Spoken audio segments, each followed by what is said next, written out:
චිස්පිටයි සුබ දැසන. සැබෑ ආදරේ කවදාක්වත් ශබ්ද කරන්නේ නැහැ. ආදරේ හඬ ඇහෙන එකක් නෙමෙයි. හැබැයි ඒ ආදරේ අපිට දැනෙන එකක්. ආදරේ හරියට නිකන් ගහක් වගේ.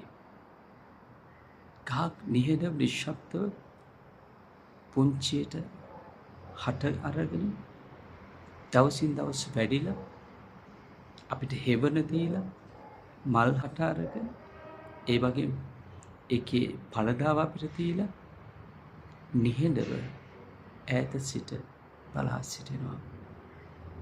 සැබෑ ආදරයත් හරියට මේ වගේමයි. කවමදාකවත් කිසිවක් අපෙන් බලාපොරොත්තු වෙන්නේ නැහැ.